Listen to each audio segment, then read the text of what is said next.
کدا میں جو کہانی میں آپ کے لیے لے کر آئی ہوں اس کا عنوان ہے ماورائے عقل واقعات، اور اس میں کوئی ایک کہانی نہیں بلکہ مختلف قسم کے واقعات بیان کیے گئے ہیں۔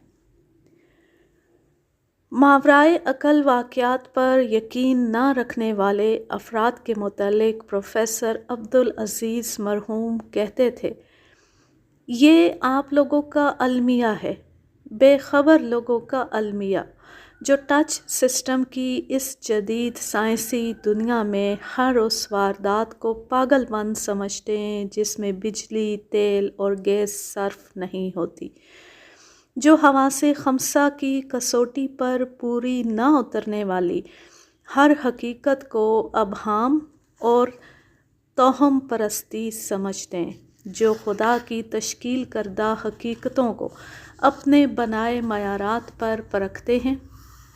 یہی وہ لوگ ہیں جو خسارے میں رہتے ہیں۔ عرصہ گزرا جب ہندوستان کے ذہین فلم ساز، ادیب اور شاعر سمپورن سنگھ گلزار نے لیکن نام کی ایک بے حد دلچسپ فلم بنائی۔ مذکورہ فلم میں مافوق الفطرت واقعات سے وابستہ سائنسی پہلوؤں اور توجیہات کو بھی نہایت چابک دستی سے پیش کیا گیا تھا۔ اس فلم کو دیکھنے سے ان واقعات کا ایک اہم پہلو آشکار ہوتا ہے۔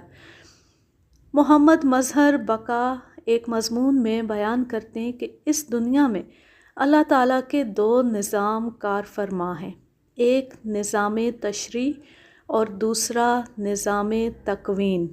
تشریعی نظام انبیاء کے ذریعے چلتا ہے جبکہ تکوینی نظام کا کام دوسروں سے لیا جاتا ہے۔ قرآن کریم سے ہمیں علم ہوتا ہے کہ حضرت موسیٰ علیہ السلام تشریع کے آدمی ہیں جبکہ حضرت خضر علیہ السلام تکوین کے۔ اللہ تعالیٰ نظام تکوین کے لیے جو افراد مقرر فرماتا ہے بسا اوقات ان کی عقل سلب فرما لیتا ہے تاکہ وہ شرعی تکلیفات کے پابند نہ رہیں اور صرف تکوینی امور کی انجام دہی میں مصروف رہیں کہ یہی ان کی عبادت ہے۔ ایسے لوگوں کو مجذوب کہا جاتا ہے، لیکن ارباب بصیرت کے سوا کسی اور کا دیوانے اور مجذوب میں فرق کرنا بہت مشکل ہے۔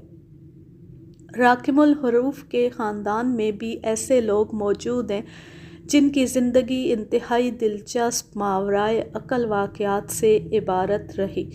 ایسی ایک شخصیت راکم کے سگے ماموں رئیس اصغر صاحب تھے جن کے ساتھ پیش آنے والے واقعات کا ایک گواہ راکم خود بھی ہے۔ حیرت کدا کے زیر نظر ایڈیشن میں ان کا اصل نام درج کیا ہے۔ گزشتہ ایڈیشنز میں کمال صاحب کے نام سے ان کا تذکرہ آپ پڑھ چکے ہیں۔ سال 2020 کے ماہ رمضان میں 28 مئی کو رئیس اصغر صاحب کا انتقال ہوا۔ ان کے ذاتی دلچسپ باتوں، واقعات، تاریخی حقائق کا ایک باب میرے لیے بند ہو گیا۔ چھوٹی عمر سے ہم نے ان کو دیکھا، ان کی باتیں سنی۔ رئیس اصغر صاحب کا انتقال بھی میرے لیے ایک معمہ تھا۔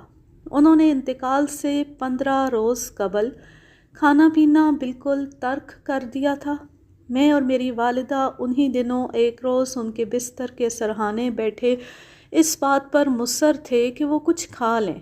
انہوں نے ہمیں سمجھانے والے انداز میں بتایا کہ اب ان باتوں کا کوئی فائدہ نہیں۔ میرے والد راکم کے نانا گزشتہ رات خواب میں آئے تھے اور انہوں نے ایک قبر کی جانب اشارہ کر کے کہا کہ یہ تمہاری قبر ہے، تمہیں اس میں آنا ہے۔ ان 15 دنوں میں رئیس صاحب سوکھ کر کانٹا ہو گئے تھے۔ وہ تمام دن بستر پر لیٹے رہتے تھے، کسی سے بات نہیں کرتے تھے۔ ہم لوگ کوڑتے رہتے تھے کہ نہ وہ علاج کے لیے رضامند ہوتے ہیں اور نہ ہی دوائی کھانے پر، مگر اسی کیفیت میں نہایت اطمینان و سکون سے وہ اس دنیا سے رخصت ہوئے۔ ان کے انتقال کے بعد میری والدہ نے ان کو خواب میں دیکھا، خوش و خرم، سبز رنگ کا لباس زیب تن کیے ہوئے۔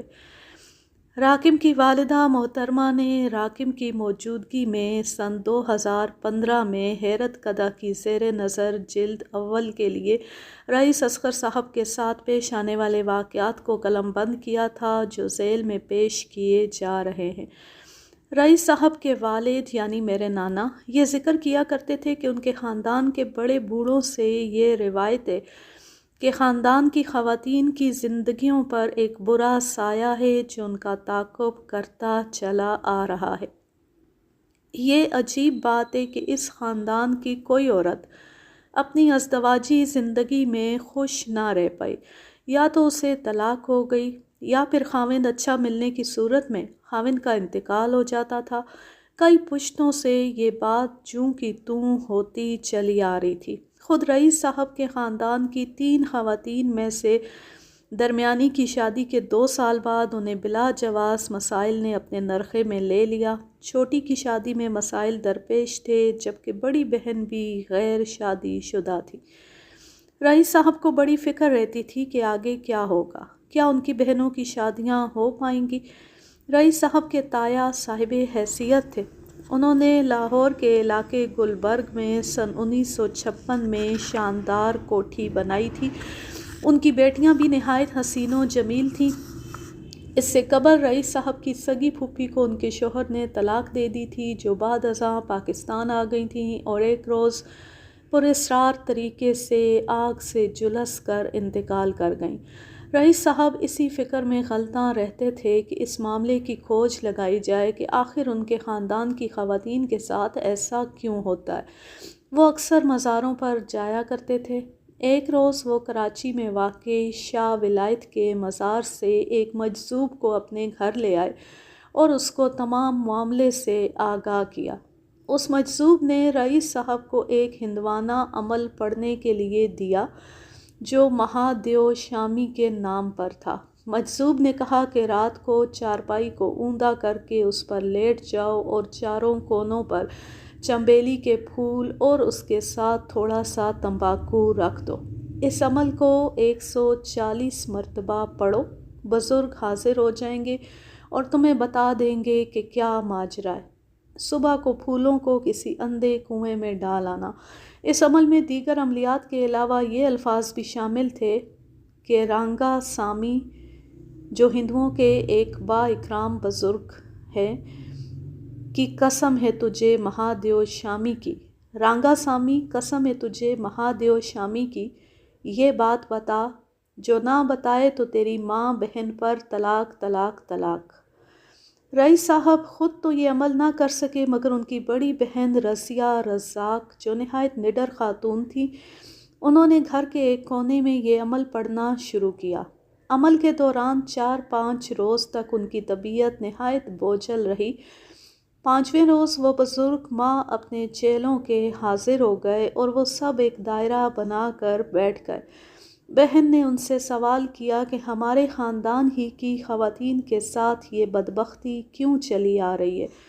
انہوں نے وعدہ کیا کہ اس کا جواب ضرور بتاؤں گا، تم پڑھائی کی مقدار بڑھاؤ۔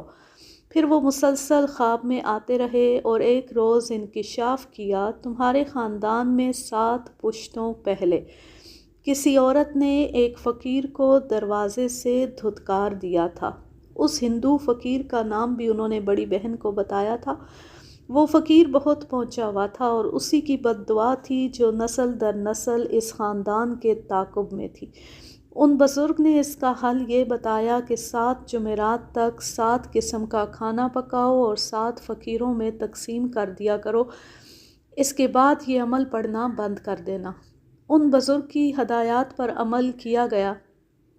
کچھ ہی عرصے بعد بڑی بہن کی شادی ایک بہت اچھی جگہ ہو گئی۔ یہ 80 کی دہائی کا ذکر ہے۔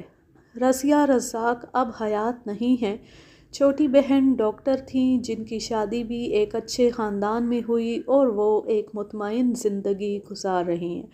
کمال صاحب کے بقیہ خاندان کی خواتین بھی اب مطمئن زندگیاں بسر کر رہی ہیں۔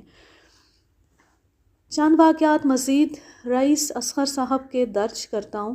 یہ سن 1986 کا ذکر ہے جب رئیس صاحب ایک سرکاری ادارے ایکویٹی بینکرز میں ایک اعلیٰ عہدے پر فائز تھے اور ان دنوں مذکورہ ادارے کی پشاور میں واقع برانچ کے سربراہ تھے۔ ایک روز ان کے کراچی آفس کے ایک دوست کا فون آیا جنہوں نے رئیس صاحب کو ایم اے جناح روڈ کراچی پر واقع ایک نئی خریدی ہوئی دکان کی افتتاحی تقریب میں شرکت کی دعوت دی۔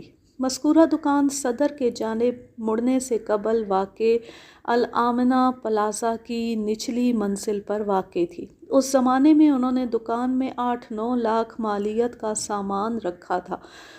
8 منزلہ مذکورہ پلازہ ان دنوں زیر تعمیر تھا جبکہ نچلی منزل پر دکانیں فروخت کی جا چکی تھیں۔ رئیس صاحب پشاور سے کراچی پہنچے۔ افتتاحی تقریب میں 30-40 افراد شریک ہوئے، قرآن خوانی ہوئی اور اس کے بعد شرکاء کی تواضع کراچی کی مشہور زمانہ اسٹوڈنٹ بریانی سے کی گئی۔ قرآن خوانی کے لیے ایک مولانا صاحب مدعو تھے جو طعام کے وقت رئیس صاحب کے برابر بیٹھ گئے اور اسی دوران وہ رئیس صاحب سے سرگوشی میں مخاطب ہوئے، مجھے یہاں اتنے جنات نظر آ رہے ہیں کہ جان لیجئے کہ یہ جگہ کبھی آباد نہ ہو پائے گی۔ رئیس صاحب نے وجہ دریافت کی تو مولانا گویا ہوئے، آپ دیکھ نہیں رہے برابر میں لڑکیوں کا سکول ہے اور یہ سب یہیں جمع رہتے ہیں۔ اس وقت پلازے کی 8 میں سے صرف 2 منزلیں ہی تعمیر ہوئی تھیں اور تیسری کے آہنی سریے اوپر کی جانب نکلے نظر آتے تھے۔ کچھ عرصے بعد یہ ہوا کہ ان صاحب کی دکان بالکل ٹھپ ہو گئی۔ وہ سارا دن گاہک کی صورت کو ترس جاتے تھے۔ نتیجہ یہ ہوا کہ وہ صاحب لاکھوں کے مقروض ہو گئے۔ تعمیر شدہ 2 منزلیں بھی آباد نہ ہو سکیں۔ جو آتا تھا کچھ ہی عرصے میں چھوڑ کر چلا جاتا تھا۔ دونوں منزلوں پر جانے والے لوگوں کے ساتھ یہ ہوتا تھا جیسے کسی نے ان کے پاؤں پکڑ لیے ہوں۔